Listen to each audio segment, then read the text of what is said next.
यहोशू अध्याय 22। यहोशू अध्याय 22। उस समय यहोशू ने रूबेनियों, गादियों और मनश्शे के आधे गोत्रियों को बुलाकर कहा, जो आज्ञा यहोवा के दास मूसा ने तुम्हें दी थी वह सब तुमने मानी है, और जो आज्ञा मैंने तुम्हें दी है उन सबों को भी तुमने माना है। तुमने अपने भाइयों को इस मुद्दत से आज के दिन तक नहीं छोड़ा, परंतु अपने परमेश्वर यहोवा की आज्ञा तुमने चौकसी से मानी है। और अब तुम्हारे परमेश्वर यहोवा ने तुम्हारे भाइयों को अपने वचन के अनुसार विश्राम दिया है।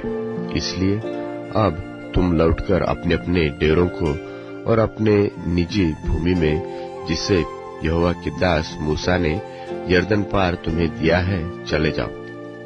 केवल इस बात की पूरी चौकसी करना कि जो आज्ञा और व्यवस्था यहोवा के दास मूसा ने तुमको दी है उसको मानकर अपने परमेश्वर यहोवा से प्रेम रखो, उसके सारे मार्ग पर चलो, उसकी आज्ञाएं मानो, उसकी भक्ति में लवलीन रहो और अपने सारे मन और सारे प्राण से उसकी सेवा करो। तब यहोशू ने उन्हें आशीर्वाद देकर विदा किया और वे अपने अपने डेरे को चले गए। मनश्शे के आधे गोत्रियों को मूसा ने बाशान में भाग दिया था, परंतु दूसरे आधे गोत्र को यहोशू ने उनके भाइयों के बीच यरदन की पश्चिम की ओर भाग दिया।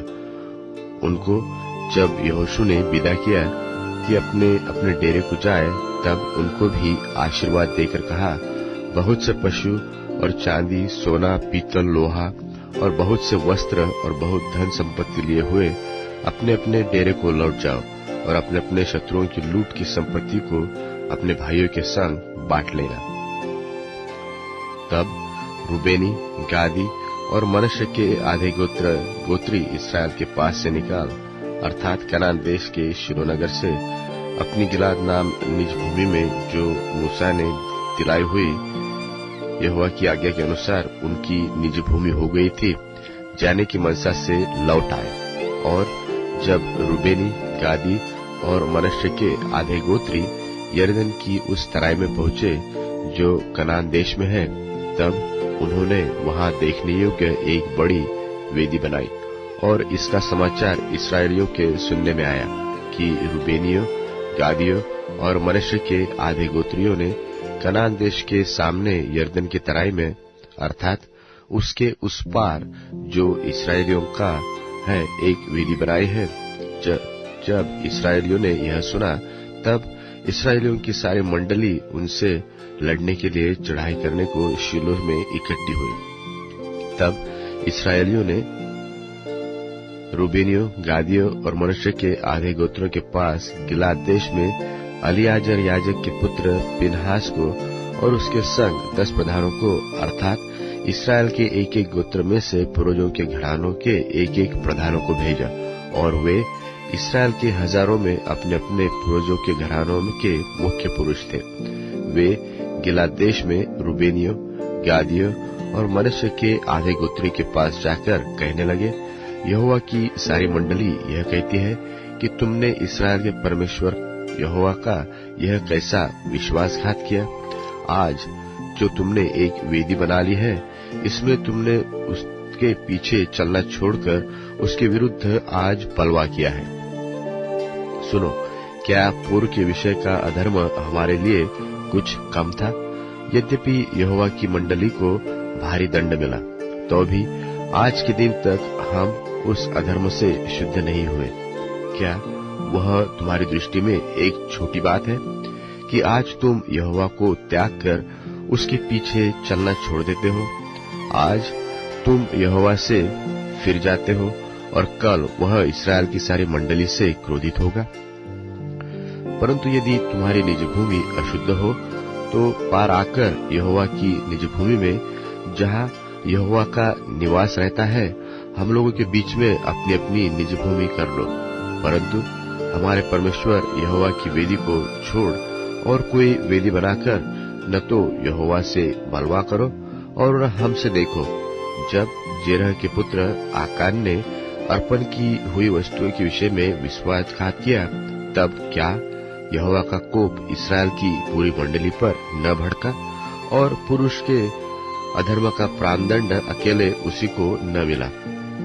तब रूबेनियों, गादियों और मनश्शे के आधे गोत्रियों ने इस्राएल के हजारों के मुख्य पुरुषों को यह उत्तर दिया कि यहोवा जो ईश्वरों का परमेश्वर है, ईश्वरों का परमेश्वर यहोवा इसको जानता है, और इस्राएली भी इसे जान लेंगे कि यदि यहोवा से फिर के व उसका विश्वासघात करके हमने यह काम किया हो, तो तू आज हमको जीवित न छोड़।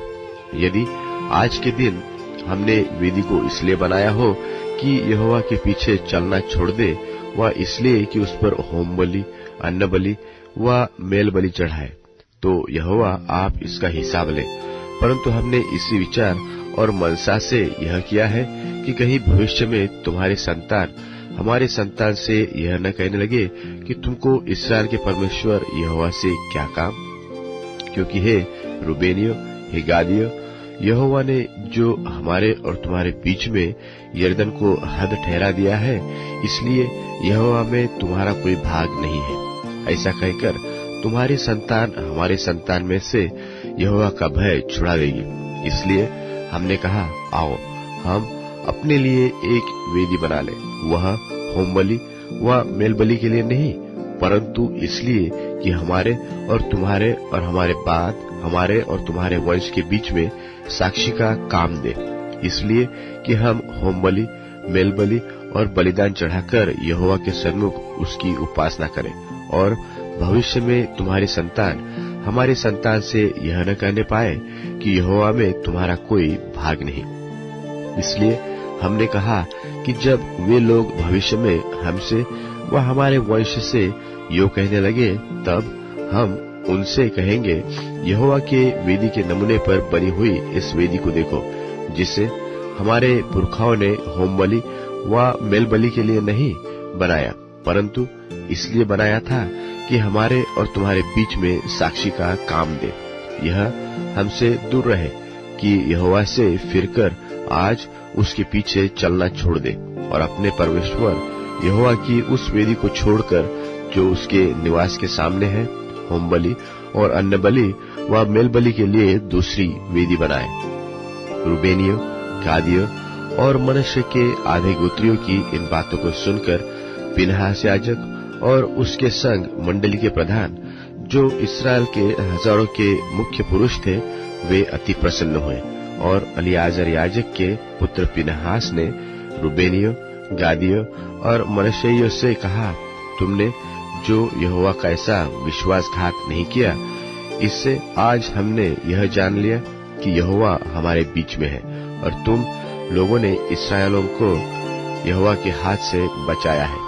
तब एलीआजर याजक का पुत्र पिनहास प्रधानों समेत रूबेनियों, गादियों के पास से गिलात होते हुए कनान देश में इसराइलियों के पास लौट आया और यह वृत्तांत उनको कह सुनाया। तब इसराइली प्रसन्न हुए और परमेश्वर को धन्य कहा, और रूबेनियों और गादियों से लड़ने और उनके रहने का देश उजाड़ने के लिए चढ़ाई करने की चर्चा फिर न की।